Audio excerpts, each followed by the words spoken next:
à tous! Alors, aujourd'hui on se retrouve pour une nouvelle vidéo et ça faisait un petit moment, mais cette vidéo est un book haul et pas n'importe quel book haul, un birthday book haul, voilà, il y a peu de temps, vous me connaissez, ça se trouve quand cette vidéo sera postée, ça fera un moment, mais il y a peu de temps c'était mon anniversaire. Et donc, j'ai été pas mal gâtée. Alors, petit disclaimer, c'est pas du tout une vidéo pour faire étalage. C'est que personnellement, j'adore regarder ce type de vidéo. Et comme ça fait un moment que j'en ai pas tourné, parce que je sais pas quand est-ce que la dernière a été postée, mais plusieurs mois dans tous les cas, je me suis dit que voilà, ce serait peut-être intéressant pour vous. Donc, let's go! Alors, on commence par ces deux merveilles. J'ai fait 2 piles, si ça tombe, voilà, je suis à claquer. Voilà, c'est dit. Les voici, ils sont juste trop beaux. Donc, The Love Hypothesis, comme ceci. D'ailleurs, dans la première vidéo de la chaîne, c'était un haul. Et The Love Hypothesis, en version brochée, était l'un des livres de ce haul, mais voyez-vous, depuis, je l'ai vendu et on m'a donc offert la version collector qui est juste... En fait, le mot mignon, c'est l'incarnation de ces éditions. Donc, avec Love on the Brain, et ces deux-là, c'est de Ali Hazelwood, publié chez Hauteville. Est-ce que je dois vous faire les résumés? Parce qu'il y a de grandes chances que cette vidéo soit quand même pas mal longue. Je vais voir. Surtout que c'est des livres que j'ai pas lus, donc pour résumer, c'est un peu complexe. Mais du coup, ce sont des romances, des rom-coms, tout simplement. Je pense que c'est même feel good. Alors, d'après ce que je comprends, pour The Love Hypothesis, c'est une trope fake romance, fake dating. Fake dating. À chaque fois que je parle de cette trope, je sais même pas comment elle se dit.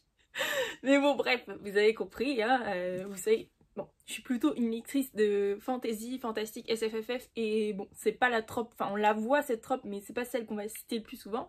Bref, donc c'est vrai que je suis un peu à la ramasse.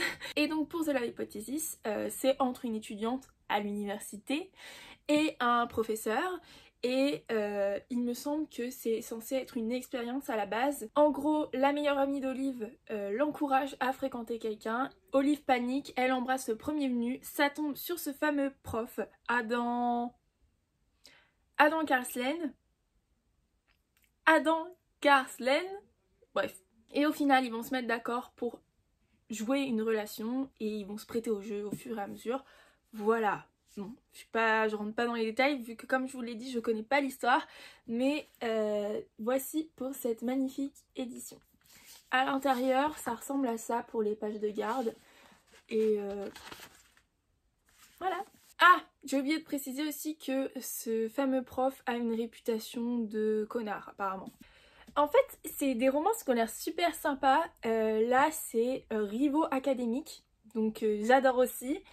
Et ouais, j'ai pas précisé. Fake dating, j'aime beaucoup cette trope. Voilà, souvent ça donne lieu à des situations plutôt cocasses. J'aime beaucoup. Et donc là, c'est Rivaux académique. À la base, ce sont deux étudiants. Donc on parle de Bee et Levi qui ne se fréquentent pas, qui ne s'entendent pas. Et au final, ils vont être obligés de s'allier dans un projet, si j'ai bien compris. Et ça a l'air super sympa.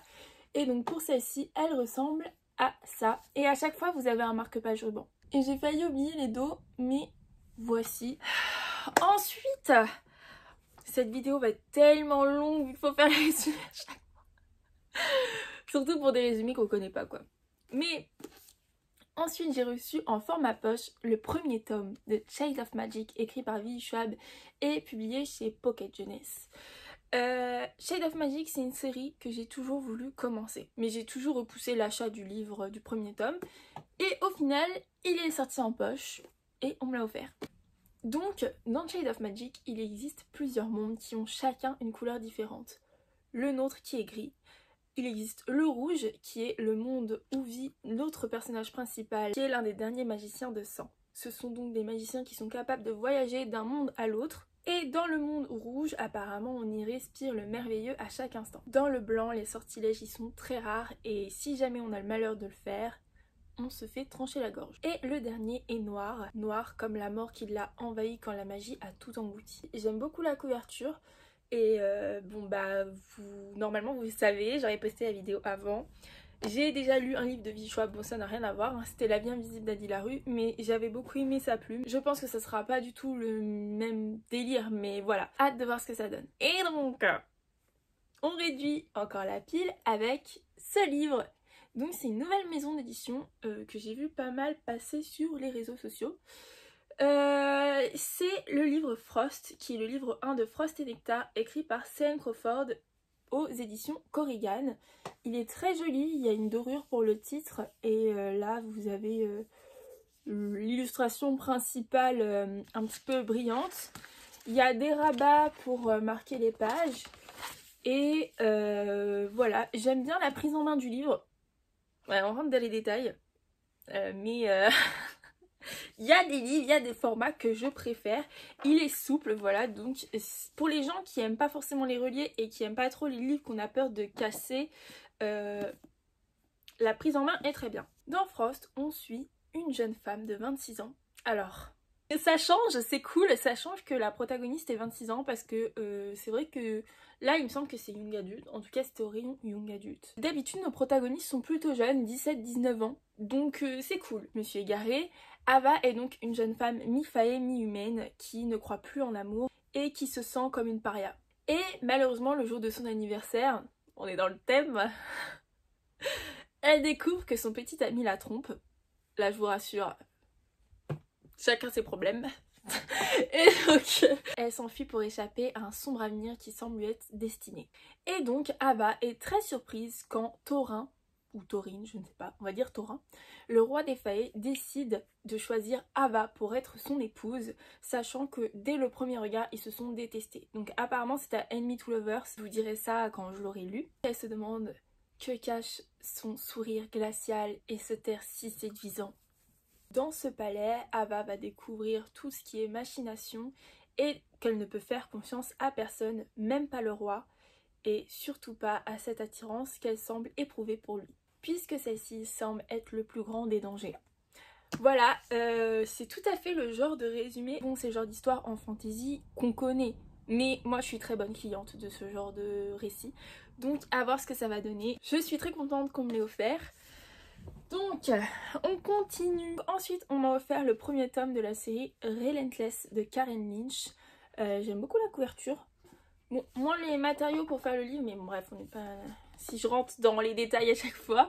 Alors, j'ai entendu que du bien sur cette série. C'est tout à fait mon délire, encore une fois. Là, il me semble qu'il y a des vampires. Je vais vous faire également un petit résumé. Alors, on va suivre le personnage de Sarah Gray.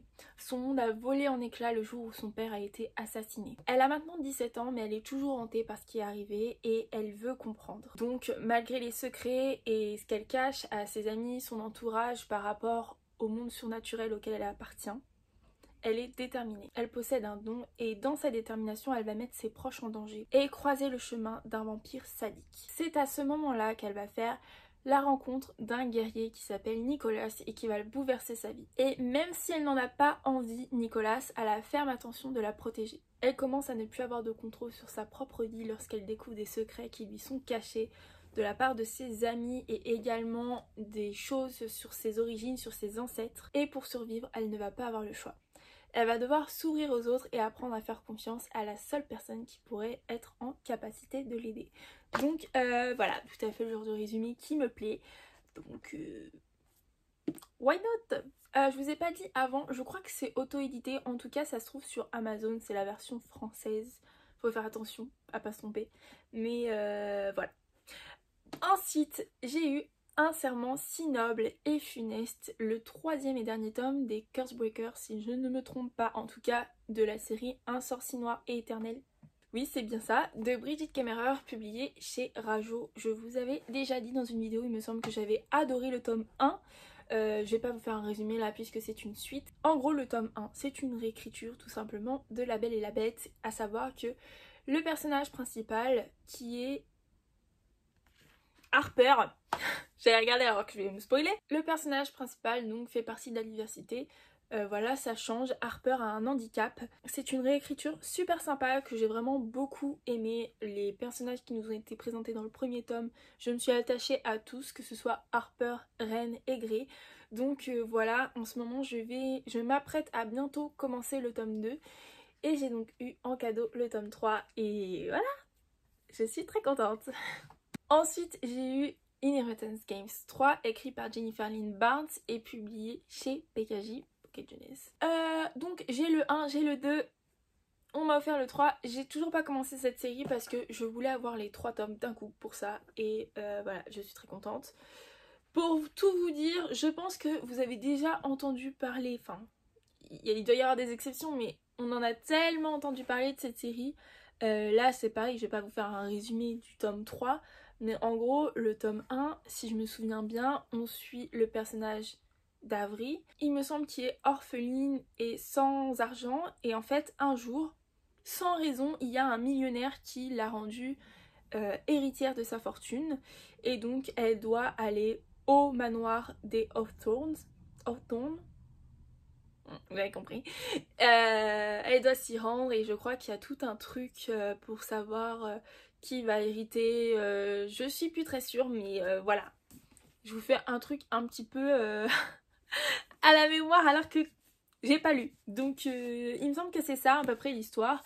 Et il y a ces petits-fils qui, eux, du coup, n'ont pas été sur le testament et qui comprennent pas pourquoi. Et il y a une espèce de compétition avec des énigmes, ce genre de choses, qui s'engagent, voilà. Je pense qu'il y a des rivalités dans la logique. Et il y a aussi de la romance, je pense même qu'il y a un triangle amoureux. Bon, ça j'ai un peu peur.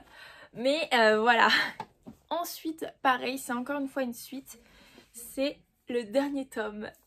Vous savez que j'adore Mary Pearson de The Remnant Chronicles. Pareil, un peu compliqué de vous faire un résumé de la suite, surtout que j'ai pas encore lu le 2, mais par contre pour ce qui est de The Remnant Chronicles, je sais ce qui se passe dans les 3 livres, en tout cas dans les grandes lignes, étant donné que j'ai lu la duologie avant, voilà, j'avais déjà les informations, mais à la limite je préfère parce que même en ayant lu dans le tome 1, j'étais en larmes. Donc The Remnant Chronicles, le premier tome est très sympa à lire étant donné que vous avez plusieurs points de vue. Vous avez le point de vue de notre protagoniste féminine principale, puis de...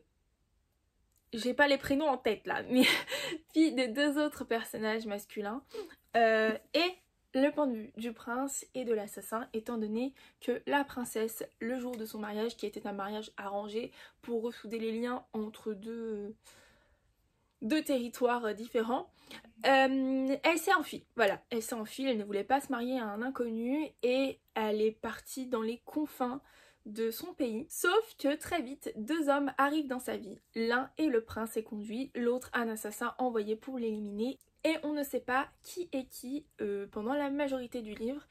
Et c'est super sympa à lire si vous ne connaissez pas leur identité. Moi je les connaissais déjà mais j'ai quand même vraiment adoré. Et tout le long le but justement c'est de faire douter quand on pense être convaincu de l'identité de l'un. Au final il y a des doutes par rapport à l'autre. Et voilà, je vous le recommande. J'ai adoré et l'univers est génial. Ensuite j'ai eu le dernier tome sorti pour la série Assoiffée qui est donc Empoisonnée, écrit par Tracy Wolff et publié chez PKJ.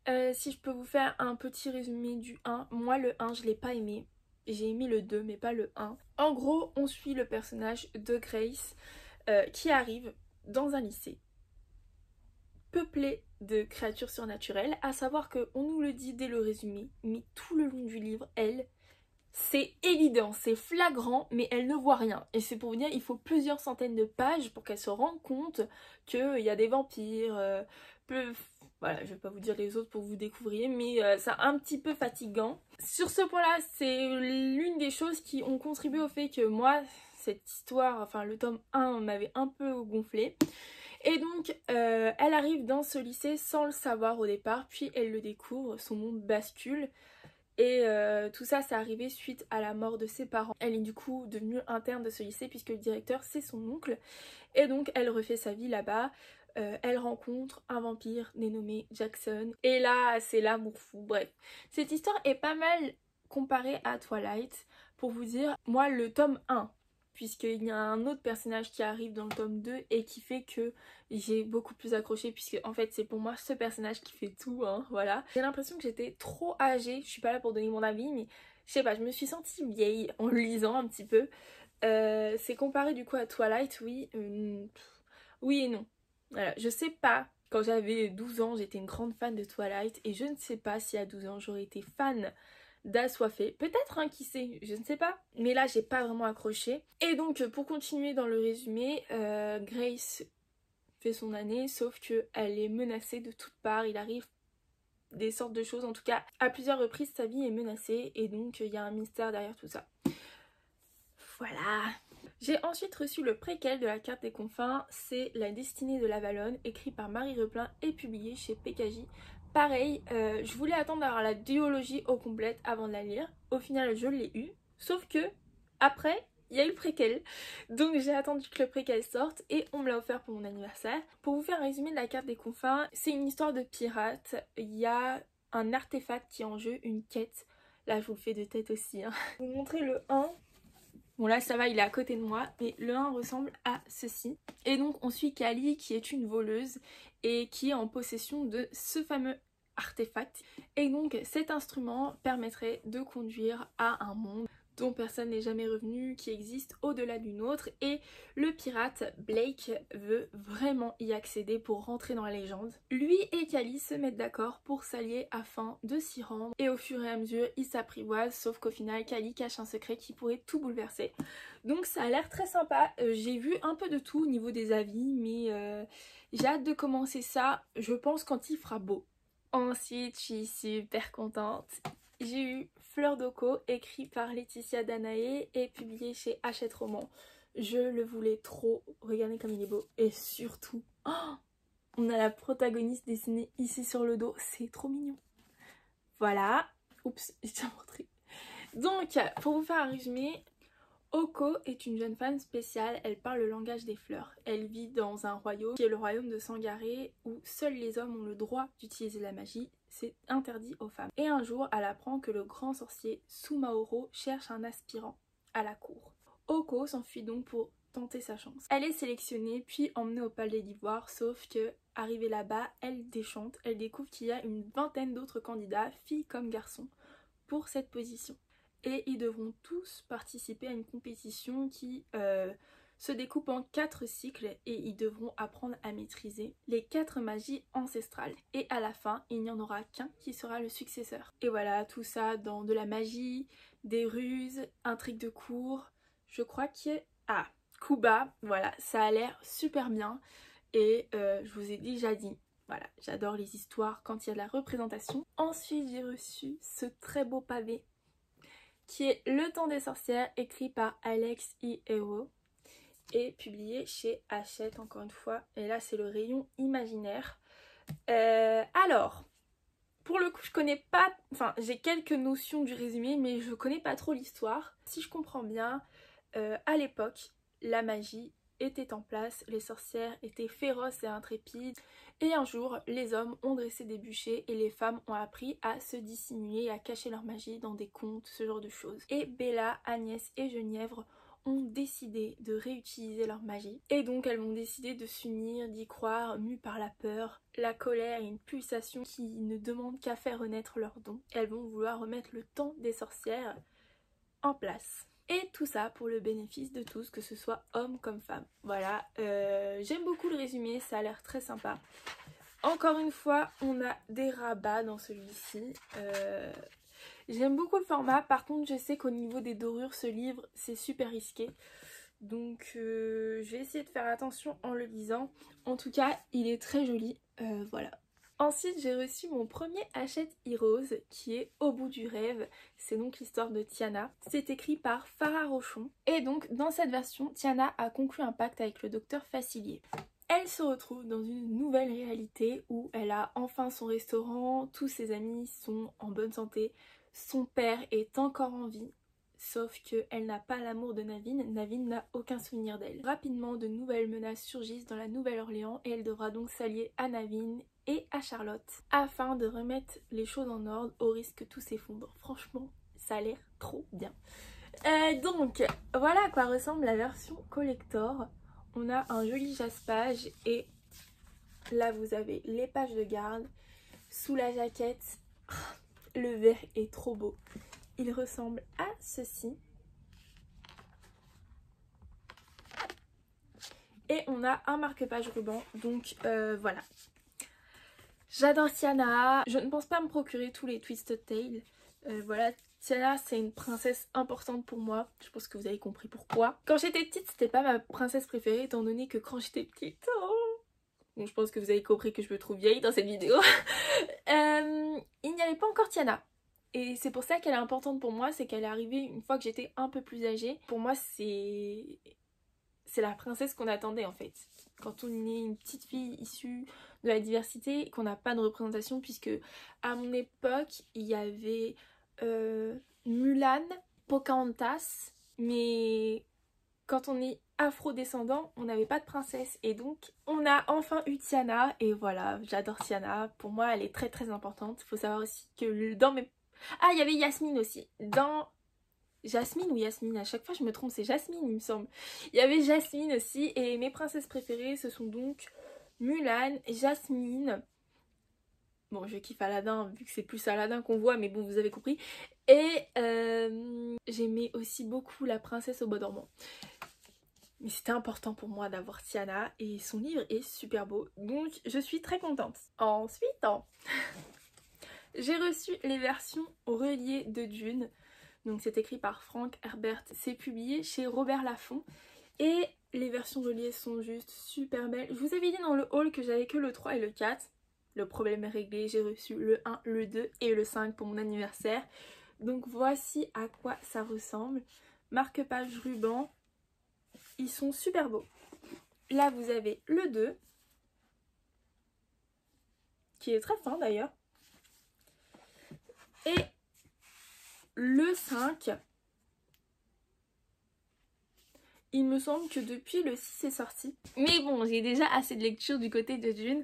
Alors Dune, faut savoir que j'adore Timothée Chalamet. Donc j'ai vraiment envie de regarder Dune. Surtout que bon, c'est de la SF, donc à voir ce que ça donne. Mais j'aime pas regarder les films avant d'avoir lu le livre. Surtout que là, il me semble que c'est assez complexe. Donc c'est bien si on a lu, si on connaît l'univers avant. Donc... c'est chose faite et je vais essayer de vous faire un résumé puisque je connais pas du tout cette histoire. Je vais vous lire carrément ce qui est écrit. En fait depuis tout à l'heure je pense que ça aurait été plus simple si j'avais fait ça. Donc c'est l'édition du cinquantenaire. Il n'y a pas dans tout l'empire de planète plus inhospitalière que Dune. Partout du sable à perte de vue. Une seule richesse, l'épice de longue vie née du désert et que l'univers tout entier convoite. Donc je pense qu'il est question d'intrigue politique, vu le résumé. De ce que j'ai vu de la bande-annonce, ça a l'air incroyable. Donc j'ai hâte de le lire. Le 1 est un bon pavé, hein, le 5 aussi, mais le 1, voilà. Ensuite, j'ai déjà Violet Made of Dawn de Gina Chen en anglais, mais il est sorti en français et on me l'a offert. Donc le voici, il est publié chez la collection R, qui est... de Robert Laffont. Quand les destins d'une prophétesse malhonnête et d'un prince romantique se rencontrent. Violette est une prophétesse et une menteuse. Voilà des années qu'elle influence la cour grâce à ses prophéties habilement tournées à défaut d'être toujours vraies. Mais le prince Cyrus est bien décidé à la destituer aussitôt qu'il sera couronné et Violette le sait pertinemment. Seulement Cyrus est maudit et le royaume court à sa perte. Violette devra user de son intelligence pour sauver le monde de la destruction tout en luttant contre l'attraction irrésistible qui grandit entre elle et le prince. Un conte de fées sombre et moderne. J'adore le résumé, il m'avait beaucoup plu en anglais et je trouve que la version brochée, du coup il n'y a pas de relié hein, mais la version qu'on a chez la collection R est plutôt jolie. J'aime beaucoup ce que donne le dos dans une bibliothèque, c'est très beau et je vous en dirai des nouvelles le jour où je l'aurai lu. En plus il est violet, j'adore le violet. Ah, et j'ai complètement oublié de vous montrer la chronique des Roquesby que j'ai eue en version luxe, du coup écrit par Julia Quinn et publié chez les éditions J'ai lu. Donc ils sont super beaux. Vous avez déjà ce page coloré comme ça. Au dos, il ressemble à ça. Là, vous avez le 3 et 4. Et le dos est comme ceci. Et du coup, voilà le résumé. La chronique des Roquesby, il me semble qu'en gros, on suit la génération des parents des Bridgerton quand ils étaient jeunes. Donc voilà. Ensuite, j'ai reçu Danse avec moi. J'aime pas du tout la couverture, mais je sais qu'il est très apprécié dans les trucs anglophones. C'est écrit par Syed Massoud et publié chez PKJ. Il faut savoir que la couverture anglaise est très sympa. Je sais pas ce qui s'est passé là, mais... Donc ce sont encore des rivaux académiques, mais cette fois-ci c'est young adulte. À partir de 13 ans, Arsalan, 17 ans, est ce qu'on pourrait appeler le coincé de service. Il porte une cravate tous les jours au lycée et a des principes d'une autre époque. Normal. Il vit avec Nana, son arrière-grand-père, quasi centenaire. Redoutant de se retrouver seul au monde, Arsalan demande à Binish, la belle-fille d'une célèbre marieuse, d'intercéder en sa faveur.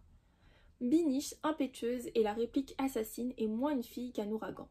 Elle accepte néanmoins d'aider Arsalan s'il devient en échange son partenaire de danse pour un concours. Au fil des répétitions, ces deux êtres aux antipodes l'un de l'autre vont apprendre à se connaître et à s'apprécier, mais pour se donner une chance de s'aimer, ils vont devoir s'ouvrir et affronter leurs démons. Ça a l'air trop bien. C'est tout à fait le genre d'histoire que je trouve trop mignonne. Donc voilà, le résumé annonce un récit assez accrocheur avec de l'humour je pense, puisque la réplique assassine apparemment Binish. Donc j'aime beaucoup et encore une fois c'est un livre avec de la représentation. Je pense qu'un jour je ferai peut-être une vidéo pour faire un condensé de recommandations avec des livres qui ont des personnages issus de la diversité. Donc il y a de grandes chances qu'il en fasse partie. Je vous en dirai également des nouvelles. Et juste avant mon anniversaire, il y a eu une sortie, donc je l'ai reçue pour mon anniversaire. Les Chevaliers de Sombre Cœur, écrit par Laure Ève et publié chez De Saxus. J'ai eu la version collector, il est trop beau. J'aime beaucoup la couverture, je vous le montre sans la jaquette, qui est super beau, mais vraiment. Donc il est comme ceci. Ça m'a tout de suite fait penser à l'ascension de Kaamelott quand je l'ai vu. Surtout qu'il me semble que c'est un peu le même délire mais dans l'autre sens pour l'épée. Il est juste jaune derrière et les pages de garde ressemblent à ceci. Donc justement on est dans le thème, c'est une réécriture des légendes arthuriennes. Sauf que cette fois-ci c'est de l'urban fantasy, donc super curieuse de voir le mélange. Je vais vous lire le résumé, vraiment j'ai tellement d'espoir sur cette histoire. J'adore quand il y a une réécriture des légendes arthuriennes. Ici l'électricité est de la monnaie, le pouvoir est le seul jeu qui vaille la peine d'être joué et la violence est la religion la plus fervente. Les chevaliers sont les célébrités du moment, chevauchant des motos plutôt que des chevaux et s'affrontant dans des combats télévisés pour la gloire et la fortune. Ça a l'air trop bien. La magie est illégale, mais omniprésente et ceux qui la possèdent doivent cacher ce qu'ils sont de peur d'être marqués et persécutés. Ici, un jeune bâtard doué de magie surprend tout le monde en devenant roi, bien qu'avec une extrême réticence, tandis qu'une jeune femme au passé secret s'entraîne pour devenir chevalière dans le seul but de se venger. Bienvenue dans un endroit sombre, chaotique, séduisant et à l'histoire tumultueuse où les rêves deviennent réalité si vous y croyez assez fort et si vous êtes prêt à faire de très mauvaises choses pour les réaliser. Ça a l'air super bien, donc trop hâte de le découvrir. Malheureusement, je n'ai pas plusieurs cerveaux pour pouvoir lire plusieurs livres en même temps. Mais ça a l'air incroyable. Je suis en train de vérifier si je vous ai tout montré. Mais voilà, je suis super contente de ce que j'ai reçu. Bon, je pense pas que les personnes qui m'ont offert les livres regarderont, mais si vous regardez, merci encore cette vidéo. J'ai hâte de découvrir tout ça, c'est que des choses que j'aime. Je suis contente. Je vous ferai des retours quand j'en aurai lu certains. Je sais plus si... Pour ce mois-ci, j'en suis encore à lire ce que j'ai reçu plutôt à Noël. Mais du coup, c'est vrai que je vous ai pas fait de vidéo pour ce que j'ai reçu à Noël.